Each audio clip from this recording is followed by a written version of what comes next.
Kita mulai dua arah, saya langsung ke Pak Melki. Kenapa Jatah Megas setuju? Ya, jadi kita sebetulnya mendukung pemerintah untuk kesejahteraan ekonomi umat itu. Tetapi model yang didorong mestinya sesuatu yang sustainable begitu ya. Tambang itu kan dia model pengembangan ekonomi yang berbasis lahan skala besar. Dia rakus air begitu. Hingga kemudian dampaknya justru jauh lebih besar ketimbang manfaatnya. Dan kalau kita cek situasi hari ini, sebetulnya tidak ada satu fakta pun yang kemudian membuat tambang itu bisa berdampak pada kesejahteraan bagi warga lokal. Kalau ada keuntungan untuk pemilik bisnis, begitu ya, termasuk para pemegang sahamnya, iya. Tetapi bagi warga lokal itu sama sekali tidak ada kesejahteraan di sana. Saya ambil contoh konkret misalnya. Karena kita bicara soal batu bara, di Kalimantan itu satu pulau, terutama di bagian timurnya kalau kita cek. Sejak awal eksploitasi terhadap kekayaan alam itu kan masifnya gila-gilaan gitu ya. Mulai dari hutan dan kayu gitu, sampai kemudian belakangan migas dan batu bara. Nah kalau kita cek trennya, itu sama sekali tidak berdampak pada kesejahteraan masyarakat di Pulau Kalimantan. Kalau terjadi penggusuran, kemudian alih fungsi lahan, sampai kemudian terdapat ribuan lubang tambang yang dibiarkan menganga, sampai kemudian 49 nyawa melayang di lubang-lubang tambang itu iya terjadi di lapangan. Oke, sekarang gini pertanyaannya. Jadi yang Anda nggak setuju itu ormasnya yang dikasih tata kelola tambang atau tambangnya yang kemudian dikelola oleh ormas? Yang kita tidak setuju itu adalah bukan soal siapa pengelolanya. Bukan soal ormasnya. Tapi model ekonomi yang didorong pemerintah yang justru sebagai petaka kita lihatnya. Bahwa kemudian katakanlah PBNU menganggap bahwa ini akan membawa keuntungan bagi kami selaku owner dari bisnis ini. Tapi saya kan tanya ke Pak Isan langsung deh. Pak Isan, kalau menurut Anda ini akan membawa keuntungan nggak? Ya, jadi gini, seperti yang disampaikan oleh Gus Yahya, bahwa NU itu mengurusi banyak umat. Dan untuk mengelola umat itu, mereka butuh resources yang sangat besar sekali. Pesantren seluruh Indonesia, bagaimana kita harus membiayai dan segala macam. Karena mereka bukan pemerintah tapi masyarakat. Nah ketika ada proses ini muncul, nah yang direspon oleh ormas, termasuk Gus Yahya dan semua itu melihat bahwa ini potensi. Tapi bukan berarti kemudian ormas tidak siap. Semua yang disampaikan oleh Pak Melki itu sudah menjadi kajian pemikiran bagi ormas. Bagaimana kita melestarikan lingkungan. Karena para ulama ini konsen dia adalah menjaga umat dan menjaga lingkungan. Nah yang kita butuhkan sekarang ketika ini dialihkan dari pengusaha kepada ormas. Bagaimana kemudian tata kelolanya lebih baik daripada ketika pengusaha mengelola tambang ini. Maka oleh karena itu kita butuh semua masyarakat seperti yang disampaikan oleh Pak Jokowi tadi untuk mengawasi, melihat jangan sampai kemudian tata kelolanya lebih buruk daripada ketika perusahaan mengelola. Maka karena ini belum pernah dimulai, tadi saya coba diskusi dengan Buya Anwar Abbas, dia mengatakan bagaimana kita dipersoalkan mulai pun belum. Jadi tapi artinya Anda yakin bahwa ketika dikelola ormas itu akan jauh lebih baik dibanding dikelola perusahaan? Iya, kita harus paham bahwa ormas itu punya keyakinan, punya ideologi, punya kitab yang mereka yakini bahwa menjaga umat dan menjaga lingkungan itu sebuah hal yang keniscayaan tidak bisa diabaikan. Saya lempar ke Pak Melki nih. Menurut Pak Iksan baik-baik aja sebenarnya kalau mereka yang kelola, bahkan jauh lebih baik ketika perusahaan daripada perusahaan. Iya, jadi mau siapapun pengelolanya, seprofesional apapun mereka, model kerja tambang itu destruktif gitu ya. Jadi ini bukan soal apakah ormasnya profesional gitu ya.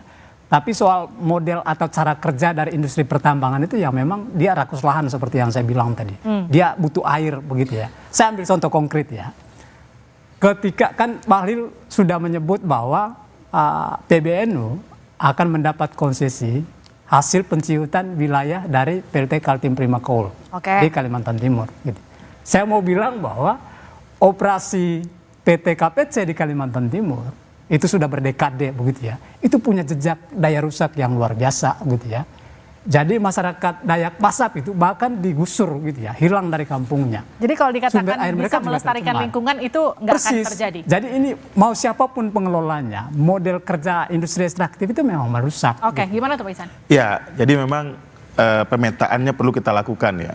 Contoh, ketika satu kawasan izin usaha pertambangan itu kemudian diberikan oleh pemerintah, kita mesti melihat di mana dampak yang paling minim, umpamanya ada penduduk yang kita tidak boleh ganggu.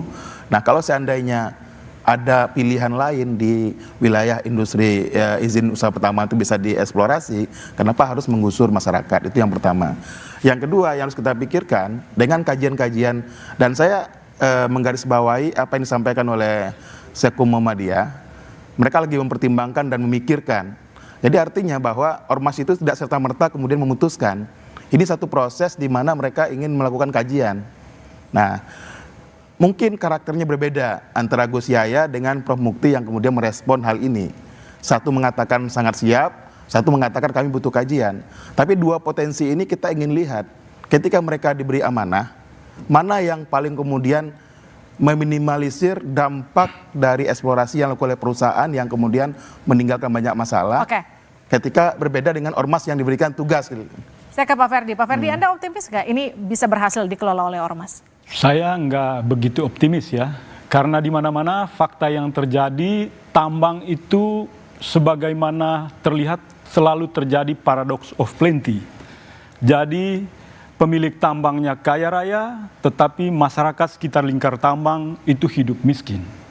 Contoh yang paling konkret ya, kita selalu berteriak tentang tambang Grasberg di Papua milik Freeport. Itu pemilik tambangnya untungnya gede, Jakarta juga menerima keuntungan yang besar, tetapi Papua miskin terbesar di tanah air. Di beberapa daerah juga terjadi paradoks yang serupa, dan hampir semua daerah-daerah tambang, Kalimantan Timur, Kutai Kartanegara, Sulawesi Tengah, lingkungan hidup dirusak, ekosistem deforestasi terjadi di mana-mana, tetapi masyarakatnya hidup dalam kubangan kemiskinan. Oleh karena itu kami melihat bahwa tambang ini daya destruktifnya sangat luar biasa. Jadi gini deh, diberikan hak kelolanya kepada ormas itu hadiah atau jebakan menurut Anda? Menurut saya itu salah satu state capture ya dari Presiden Jokowi. Ini jebakan bagi para ormas. Kita berharap para ormas selama ini punya kuasa untuk mengontrol tambang di daerah-daerah. Kita tahu bahwa tambang ini sudah dikuasai oleh para oligarki, sudah dikuasai oleh para mafia. Tetapi kita berharap bahwa ormas itu menjadi salah satu pengontrol utama supaya tata kelola mining kita ke depan lebih bagus. Mas Edi, gimana kalau dibilang itu jebakan? Saya melihat begini, pertama kesempatan yang diberikan oleh pemerintah untuk ormas mengelola tambang itu adalah kesempatan bukan hadiah.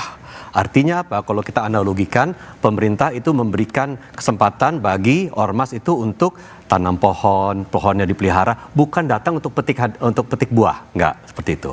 Jadi ada proses yang harus dilalui, ada persyaratan ketat yang harus dipenuhi sebelum kemudian ormas atau siapapun kemudian bisa mendapatkan izin usaha penambangan. Nah itu saya kira titik penting yang perlu kita tekankan di sini. Jadi bukan berarti bahwa sekonyong-konyong ke peraturan Perpres PP itu kemudian direvisi, kemudian terbuka pintu lebar. Semua ormas keagamaan berbondong-bondong kemudian mengajukan izin. Tidak seperti itu, karena masing-masing ormas, saya kira ormas itu juga kan memiliki cara untuk mengintrospeksi diri, apakah mereka mampu melakukan, apakah kita memiliki kompetensinya. Tapi kan diprioritaskan, Mas Edi. Kenapa itu? Tapi kan diprioritaskan. Kalau prioritasnya itu saya kira boleh saja, tetapi apakah kemudian kesempatan prioritas itu diambil atau tidak dengan berkaca pada kemampuan, kompetensi, apalagi kita bicara kemampuan finansial tidak kecil, keahlian teknis itu juga perlu, apalagi rekam jejak. Nah, jadi saya kira ormas kan juga harus menjaga standing mereka di depan masyarakat. Jangan sampai nanti ormas itu kemudian berlomba-lomba untuk mengambil izin, ternyata pengelolaannya gagal, tergelincir. Kan nama ormasnya juga nanti buruk ke depannya. Saya ke Pak Ferdi. Pak Ferdi kan kalau tadi Bu Siti Nurbaya kan kita dengarkan beliau mengatakan gini, daripada bolak-balik ngajuin proposal, lebih baik dikasih aja izinnya sekalian. Itu gimana menurut Anda? Itu mah pernyataan yang nggak benar, itu reduksionisme. Jadi kenapa gitu? Menurut saya ormas nggak seperti itu. Itu menurut saya asumsi yang salah. Kalau saya lihat bahwa kebijakan presiden ini memberikan izin tambang ke ormas, itu sebenarnya langkah mundur Pak Edia. Jadi kita berharap bahwa kebijakan tambang, aturan-aturan yang dibuat oleh pemerintah itu, ini kan PP ini operasionalisasi dari Undang-Undang Nomor 3 tahun 2020. Kita berharap ada perbaikan yang sangat berarti dalam PP. Artinya PP itu benar-benar mendefinisikan apa yang tidak tercantum dalam undang-undang. Karena kita tahu bahwa undang-undang minerba itu sangat makro. Misalnya di sektor hilir misalnya ya, di undang-undang tidak disebutkan pengendali tambang itu berapa batas saham untuk perusahaan asing. Kita berharap bahwa PP ini harus ada perbaikan. Misalnya di dalam PP, seperti kita adopsi dari Undang-Undang Migas misalnya ya.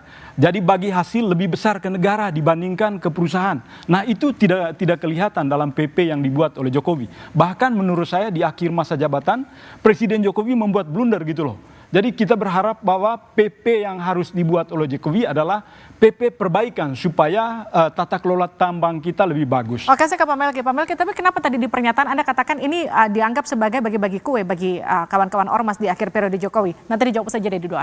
Kita akan memberikan konsesi batu bara yang cadangannya cukup besar kepada PBNU untuk dikelola dalam rangka mengoptimalkan organisasi.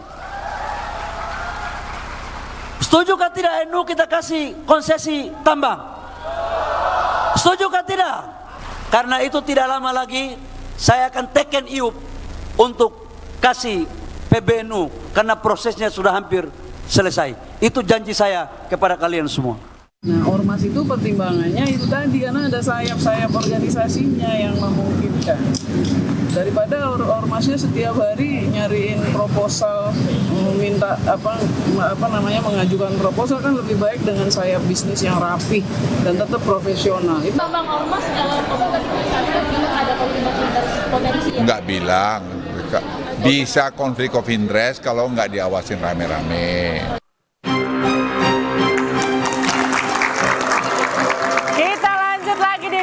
Tadi sebelum saya ke Pak Melki, saya mau ke Pak Iksan dulu deh yang tadi dengar pernyataannya. Tadi ada yang Bu Siti Nurbaya ya menyatakan daripada bolak-balik kasih proposal, kasih aja deh yang resmi. Terus Pak Luhut juga menekankan bisa jadi konflik of interest. Itu gimana nanti di tubuh ormas? Ya, jadi saya ingin menyampaikan bahwa ormas itu hidup dari biaya anggotanya dan partisipasi publik. Nah, apakah bentuknya itu pemberian, proposal, itu kan tergantung caranya. Tapi NU sebesar itu, Muhammadiyah sebesar itu dari dana anggotanya dan publik memang. Cuman selama ini karena prosesnya mungkin Bu Siti itu sering ditawari proposal, jadi mungkin perasaan beliau disampaikan di situ gitu. Tapi itu konsekuensi jadi menteri memang. Dan Mas Edi mungkin juga sama, sering terima proposal dari berbagai kalangan. Itu konsekuensi jadi pejabat publik ya. Banyak kata Pak Edi.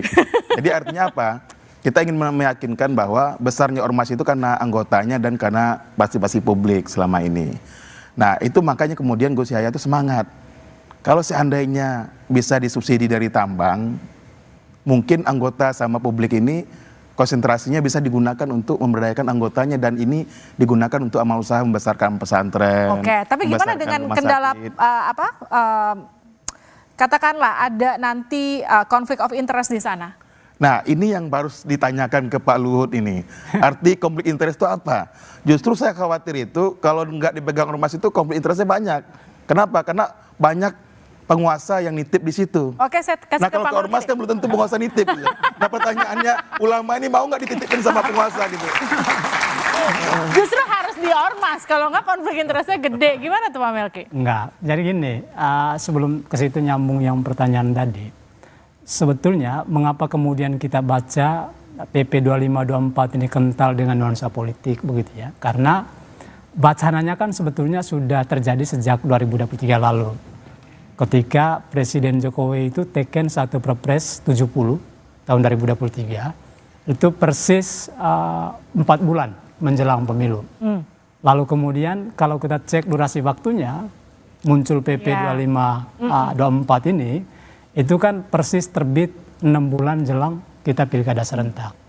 Dan PP 2524 ini juga nggak bisa kita baca secara parsial bahwa ini adalah satu-satunya regulasi atau kebijakan dari Jokowi untuk kemudian mempermudah investasi tambang masuk. Enggak gitu ya. Tapi kalau kita cek sudah ada banyak kebijakan dan regulasi sebelumnya. 2 diantaranya misalnya revisi Undang-Undang Minerba nomor 4 tahun 2009 menjadi Undang-Undang nomor 3 tahun 2020, termasuk Undang-Undang Cipta Kerja, yang sebagian besar di dalamnya sama memberikan jaminan hukum untuk perluasan investasi tambang, termasuk kemudahan investasi. Gitu ya. Jadi dalam konteks kebijakan ini kemudian menjadi sangat masuk akal bahwa ini upaya gitu ya. Tapi upaya apa, kan kontestasi politik udah selesai.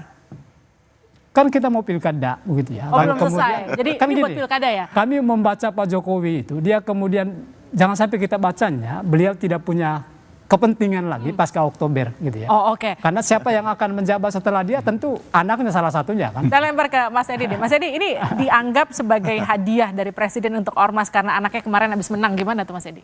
Saya kira kalaupun itu sebagai anggapan bahwa itu hadiah, saya kira itu amat sangat gampang dikritisi ya. Jadi saya kira itu bukan cara Pak Jokowi untuk membuat sebuah kebijakan. Saya kira kebijakan ini memang sesungguhnya adalah kesempatan affirmative policy ya, kebijakan afirmasi pemerintah untuk memberikan kesempatan bagi ormas itu untuk bisa memperkuat lini ekonominya. Saya kira itu. Nah, tetapi kembali lagi saya mungkin bisa klarifikasi yang dikatakan Pak Luhut, jangan sampai ada conflict of interest. Conflict of interest dalam artian bahwa selama ini kan ormas dianggap sebagai suara jernih yang menggaungkan kebenaran dan mengawasi hal-hal yang mengandung kemudaratan termasuk kerusakan lingkungan. Jangan sampai justru nanti ormas itu kemudian menjadi bagian yang justru ikut merusak lingkungan. Itu conflict of interest-nya. Tapi saya lihat justru begini, bahwa ormas itu tidak serta-merta langsung akan nabrak untuk kemudian kita ambil sebanyak-banyak izin. Ini kesempatan besar. Saya kira tidak. Pertimbangannya itu betul-betul masak. Dan saya kira persyaratan yang harus dipenuhi oleh ormas dengan persyaratan harus dipenuhi oleh BUMN, oleh BUMD dan perusahaan swasta lainnya, itu semuanya sama kok. Dan sangat ketat. Dan pengawasan yang diberikan oleh Kementerian SDM dalam hal ini itu juga sangat ketat untuk memastikan bahwa pengelolaan tambangnya itu berdasarkan best mining practices, terus kemudian juga pengelolaan pasca tambangnya itu juga baik gitu ya.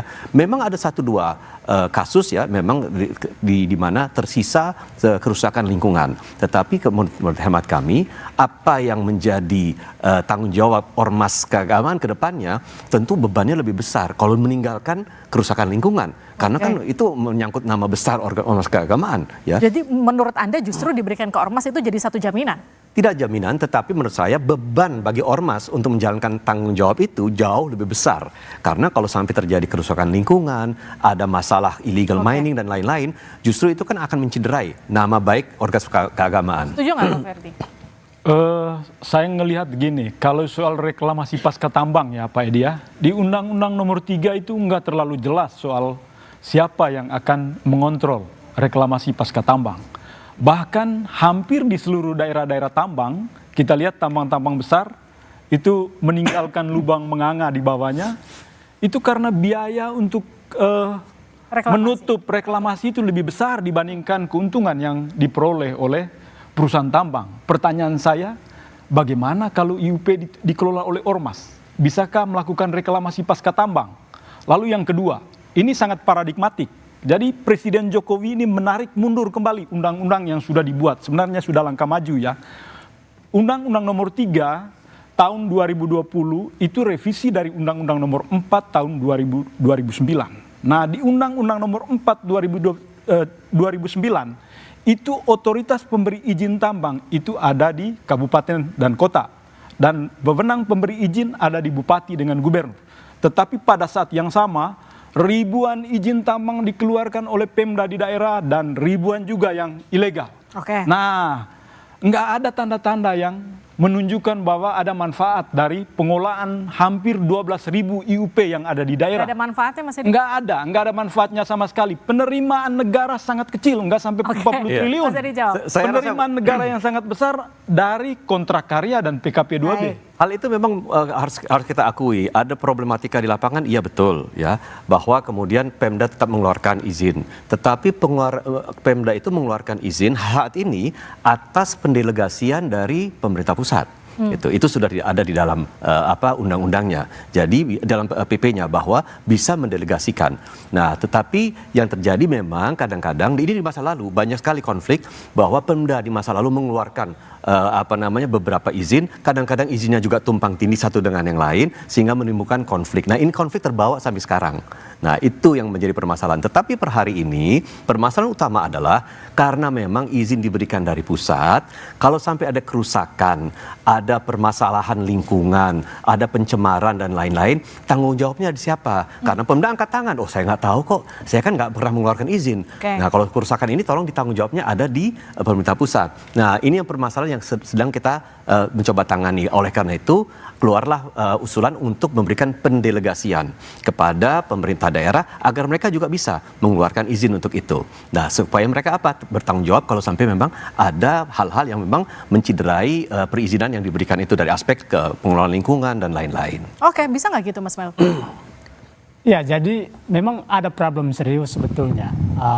Nyambung dari Pak Ferdi tadi soal ketika bupati, wali kota, gubernur sampai pada menteri melalui Undang-Undang 4 2009 dulu punya kewenangan yang sama dalam menerbitkan dan mencabut izin. Dan kita ingat persis jumlah izin di Indonesia waktu itu lebih dari 11.000 sekian gitu ya, hampir 13.000 bahkan.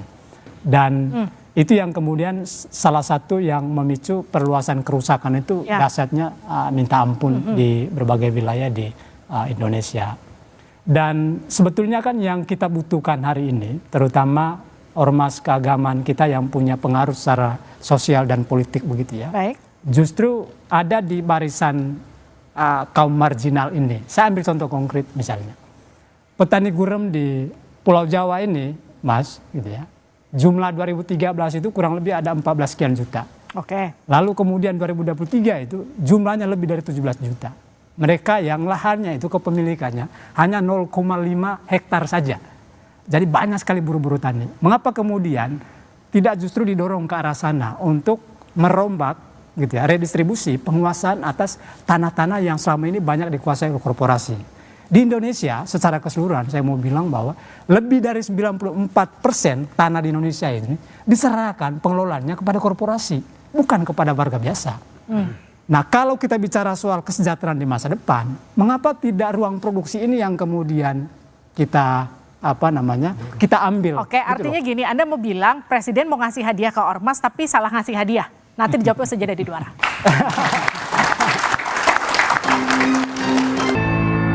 Kalau kita dengar pernyataan Saudara Bahlil, ya, itu jelas muatannya politik, ya, memberikan janji kepada suatu kekuatan politik, ya, kekuatan politik itu bukannya partai, ormas itu kekuatan politik, ya, dalam real politik itu adalah kekuatan politik, ya, tentu memberikan janji itu untuk mendapatkan imbalan politik juga, ya. Saya melihat di situ. Tapi kalau memang ingin mensejahterakan rakyat, bukan begitu caranya. Ya, kuasai sumber daya alam itu oleh negara dan masukkan ke dalam mekanisme kelembagaan sehingga dia bisa hasilnya itu menyebar ke seluruh rakyat atau mayoritas pelaku usaha mikro. Kita kembali di Duara, saya ke Pak Ihsan dulu. Pak Ihsan, kalau tadi dengar kalimat dari Pak Andrinov itu artinya ini adalah politik balas budi seorang Jokowi. Kami garis bawahi bahwa Jokowi itu didukung oleh partai politik, bukan oleh ormas. Karena ormas itu tidak ada dukung-mendukung. Bahwasanya ada anggota ormas mendukung Jokowi itu karena aspirasi politiknya melalui partai politik. Jadi saya pikir itu kesimpulan yang sangat mentah ya, yang tidak bisa kita jadikan sebagai sebuah acuan bahwa ormas itu tidak pernah menyampaikan sikap politiknya secara eksplisit. Coba dicek langsung, setahu saya tidak ada pernyataan ormas mendukung siapapun. Saya ke Pak Melki. Pak Melki, Anda kan juga sempat mengatakan kalau ini hadiah. Tadi kita bahas, jadi ini hadiah yang salah. Iya, satu soal model ekonomi yang ditawarkan, termasuk yang kedua soal timingnya. Mengapa misalnya tidak sejak awal begitu ya, tapi menunggu 4 atau 5 bulan pas Kalender Oktober mendatang gitu ya. Jadi memang ini nuansa politiknya kental sekali. Jadi yang mesti dipahami baik oleh publik Dan ini kekhawatiran kita tentu saja adalah jangan sampai kemudian ini berdampak pada ormas-ormas keagamaan kita kehilangan legitimasi moral untuk mengkritisi ketika ada kebijakan yang bermasalah. Karena sejak awal sudah dikunci melalui bagi-bagi konsesi tambang tadi. Itu salah satu kekhawatiran yang saya kira ini penting untuk didiskusikan secara luas begitu. Karena biar bagaimanapun ormas-ormas keagamaan kita ini punya pengaruh secara sosial dan politik. Itu satu. Lalu yang kedua, kalau beliau tadi menganggap bahwa Pak Jokowi didukung oleh parpol, ya saya mau bilang bahwa anggota dari parpol itu juga adalah jemaat atau umat dari ormas-ormas keagamaan itu juga kan. Orang yang sama sebetulnya yang memilih presiden dan wakil presiden kita gitu ya. Jadi justru yang jadi soal itu tadi, mengapa kemudian kok ormas gitu ya, terutama mohon maaf rekan-rekan di PBNU tampaknya sangat aktif begitu ya. Karena kalau misalnya ini murni datang dari Presiden Jokowi begitu ya, mestinya kan satu arah gitu ya. Tapi kan ada kesan begitu untuk kemudian ini mumpung dikasih gitu ya. Wong dikasih kok kami akan terima. Bersambut menurut Anda. Persis. Gimana tuh Pak Ihsan? Iya, jadi begini. Saya ingin mengatakan kalau kita lihat dari historinya berdirinya NU dan Muhammadiyah itu memang NU itu mereka cenderung dekat dengan politik. Kalau kita lihat sejarahnya Hasyim Asy'ari, Wahid Hasyim, itu mereka sampai mendirikan partai politik NU. Muhammadiyah itu nggak pernah. Coba lihat sejarahnya Muhammadiyah. Mereka berdiri itu selalu dia merapat ke Masumi. Jadi artinya kalau karakternya berbeda, maklumi saja. Karena memang gayanya Gus Yahya dengan Pak Haidar itu mencerminkan berdirinya NU dan Muhammadiyah. Jadi jangan disesali juga. Karena dua organisasi berdiri itu dengan karakter yang berbeda memang. Mereka eksplisit mengatakan kami itu siap berpolitik. Kata Pak Haidar, kami ngurus umat, kesehatan, pendidikan. Jadi memang nggak bisa disamakan memang gaya karakter mereka, stylenya berbeda. Jadi kalau kita katakan kemudian bahwa mereka kemudian orang-orangnya di partai politik, dan saya pikir orang NU ada di semua partai politik, orang Muhammadiyah ada di semua partai politik. Jadi kita susah membedakan bahwa apakah itu terima kasih ke ormas atau tidak. Jadi saya ingin menggarisbawahi gini, hutangnya Pak Jokowi itu ke partai politik, nggak ada hutang ke ormas sama sekali. Dan ormas itu dia bekerja menjalankan visi misinya. Dan sampai sekarang saya kaget tadi dikatakan NU 10 tahun itu punya 230 perguruan tinggi. Saya baca kaget saya. Artinya apa? Mereka mengerahkan seluruh energinya 10 tahun ini bangun 230 perguruan tinggi. Itu membuktikan bahwa Gus Yahya lagi ngebut untuk mendirikan amal usaha pendidikan. Jadi kalau kemudian dikatakan dia sibuk ngurus tambang sama politik, saya pikir enggak juga itu. Mungkin kawan-kawan bacaannya kurang dalam gitu, kurang lengkap tuh, itu. Mas Ferdi? Saya ngelihat begini ya Mbak ya, kalau mengikuti politik Machiavellian diterapkan pada Jokowi, ada dua sisi sebenarnya yang dia pakai di sini. Sisi kekerasan, dia keras ketika ada LSM misalnya yang mengkritik, dia langsung menggugat ke penegakan hukum dan itu sudah banyak fakta terjadi. Dan fakta kedua, Machiavelli bilang bagaimana caranya menjinakkan ormas, ya merayunya dengan cara memberi IUP. Dan state capture seperti itu saya kira agak bisa merusak ke depan. Karena yang terjadi adalah pola-pola state capture itu akan merusak tata kelola. Kalau IUP ini kan tata kelola tambang ya. Oleh karena itu menurut kami ya aturan yang dibuat, kita sebenarnya nggak akan berpolemik soal PP ini sebenarnya. Kalau nggak ada kata ormas di dalamnya. Apa salahnya di dalam definisinya pasal tertentu disebutkan badan usaha aja. Entah terserah ormas di kemudian hari dia membuat badan usaha. Tetapi ketika ada pasal yang menyebut ormas di dalamnya itu menjadi sumber polemik. Dan publik menafsir itu sebagai Jokowi punya muatan kepentingan dan sebagai bagian dari state capture-nya Jokowi untuk menjinakkan para ormas. Gimana Mas Edi dijawab itu? Ya, saya ingin melihat masalah ormas diberikan kesempatan mengelola izin tambang itu dalam konteks yang jernih tanpa ada muatan politik di dalamnya. Ya, karena ini kembali lagi adalah kesempatan yang diberikan oleh negara bagi ormas keagamaan untuk mengelola izin tambang, untuk mendapatkan izin tambang. Bukan diberikan hadiah, ujuk-ujuk datang dikasih hadiah izin tambang. Silahkan mengeruk dan mengambil hasilnya. Tidak. Jadi harus ada proses yang harus dilalui. Proses dilalui untuk mendapatkan izin tersebut, persyaratan-persyaratan ketat yang memang harus dimiliki juga. Nah, jadi artinya apa? Bisa dapat, bisa tidak. Bisa akhirnya kemudian berkecimpung di sektor tambang atau tidak. Kalau saya melihatnya, ini misalkan Muhammadiyah. Muhammadiyah sangat kuat, amal usahanya sangat kuat di sektor pendidikan dan kesehatan. Jadi saya tidak bisa membayangkan Muhammadiyah itu datang tiba-tiba ujuk-ujuk datang, saya minta izin tambang dan saya akan keluar tambang. Enggak, akan approach-nya itu sangat hati-hati di situ. Nah, apalagi itu jadi pertanyaan, maaf saya potong Mas Edi, itu yang ditanyain sama Mas Melki kan tadi, kenapa tambang yang dikasih, kenapa nggak kemudian usaha lain yang kemudian dikasih oleh pemerintah ke ormas? Karena memang usaha lain saya kira tidak memerlukan persyaratan yang begitu ketat ya, karena memang tambang itu di satu pihak memang harapan untuk mendapatkan manfaat ekonomi cukup besar di sana, tetapi persyaratan untuk masuk ke sana ke tambang itu kan juga relatif ketat. Nah, ini melalui proses perbaikan di dalam aturan itu kan kesempatan diberikan bagi ormas untuk mendapatkan izin tanpa lelang. Tetapi tetap harus memenuhi persyaratan gitu. Nah, jadi itu kemudahan yang diberikan. Tapi kan sudah ada red carpet di situ dengan kalimat tanpa lelang untuk ormas. Red carpet iya, tetapi red carpet itu seketika bisa dicabut juga ketika tidak memenuhi persyaratan atau ketika terjadi pelanggaran gitu. Nah, itu yang saya. Tetapi dalam hal ini mungkin yang perlu saya beri tekanan dalam hal ini adalah Muhammadiyah dalam hal ini pernah mengalami pengalaman buruk kok ketika mengelola sebuah usaha yang di luar usaha pendidikan dan kesehatan yang digeluti selama ini di bidang perbankan, ternyata menyisakan pengalaman yang tidak baik gitu. Nah, saya kira ormas-ormas yang lain juga memiliki approach yang sama, akan melihat kesempatan ini dengan penuh kehati-hatian. Jadi tidak langsung notabene ujuk-ujuk langsung dapat berusaha untuk mendapatkan mendapatkan izin karena reputasi ormas keagamaan itu juga dipertaruhkan dalam hal ini. Saya mungkin menambahkan sedikit. Ya. Tadi pertanyaannya kenapa tambang, kenapa enggak usaha lain?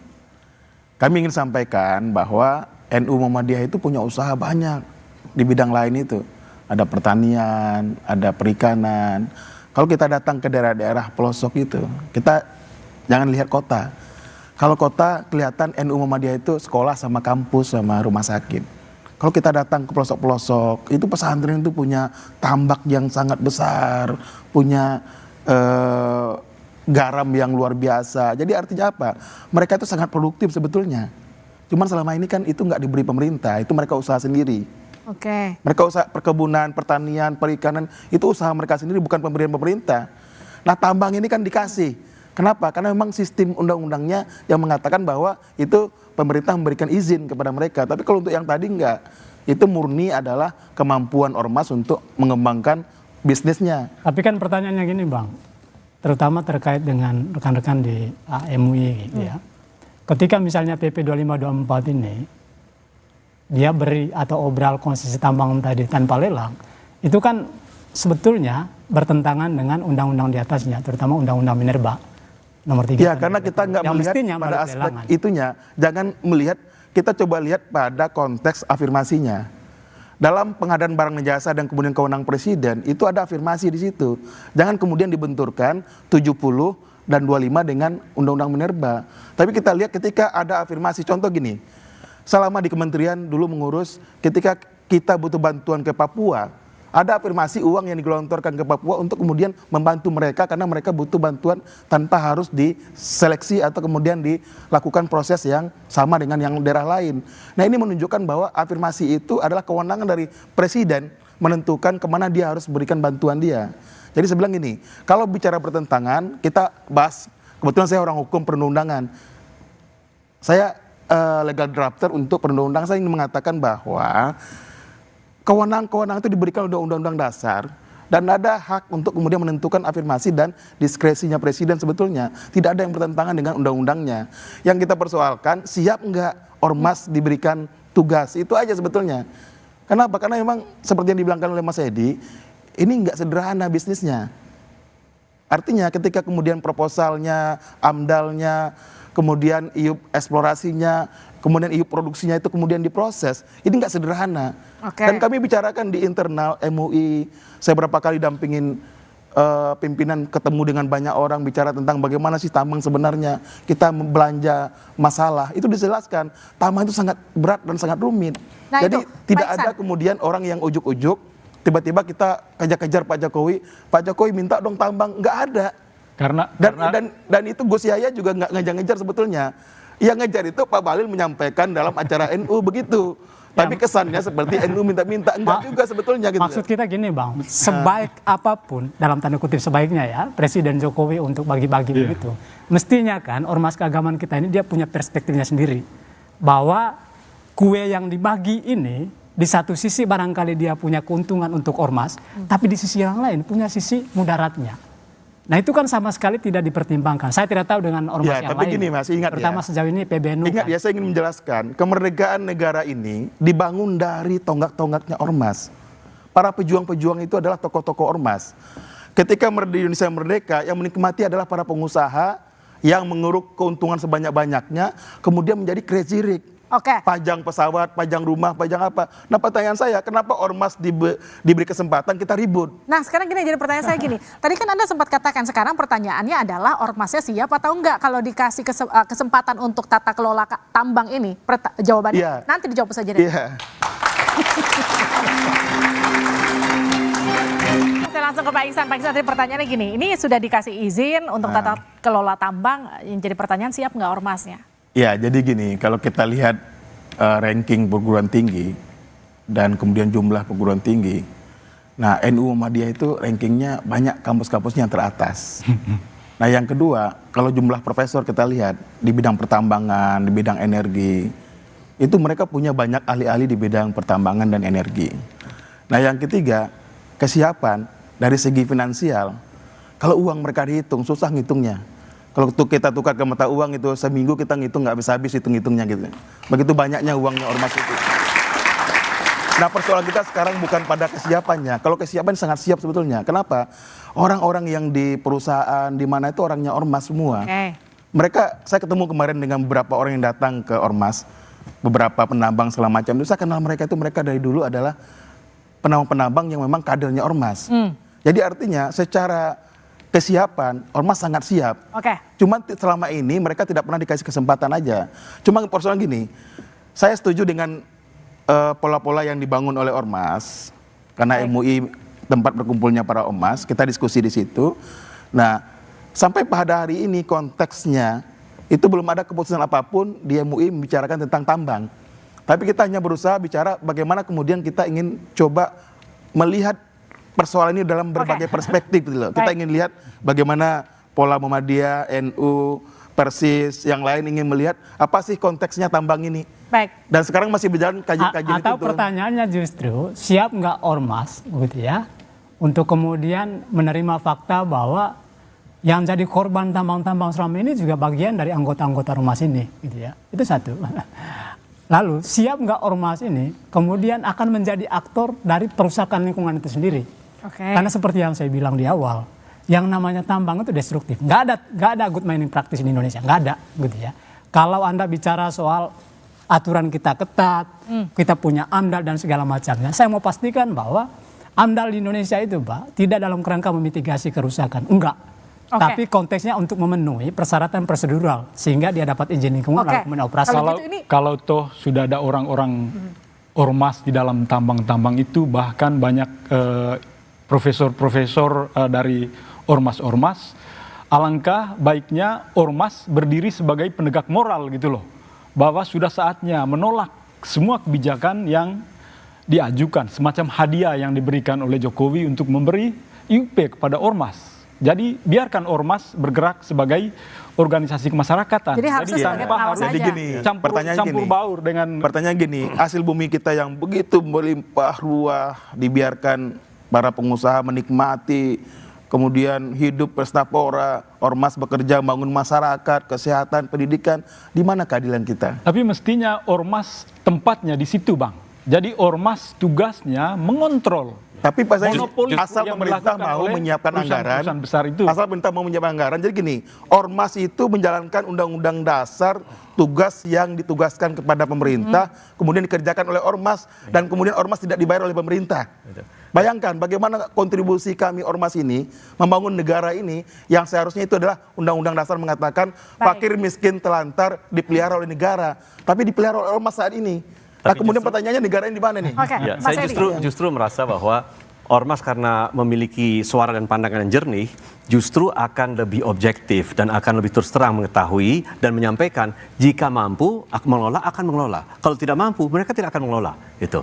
Ya, misalnya saja beliau merepresentasikan MUI tetapi juga Muhammadiyah dalam situ. Saya tahu cara berpikir Muhammadiyah. Meskipun saya Muhammadiyahnya naturalisasi tetapi saya tahu bahwa Muhammadiyah itu menggunakan akal sehat ya, menggunakan rasio untuk rasionalitas untuk bisa menentukan masuk atau tidak ke dalam usaha. Apalagi pernah punya pengalaman yang buruk di masa lalu mengelola usaha yang lain. Baik, Karena tepuk tangan tambang untuk ini semua narasumber saya.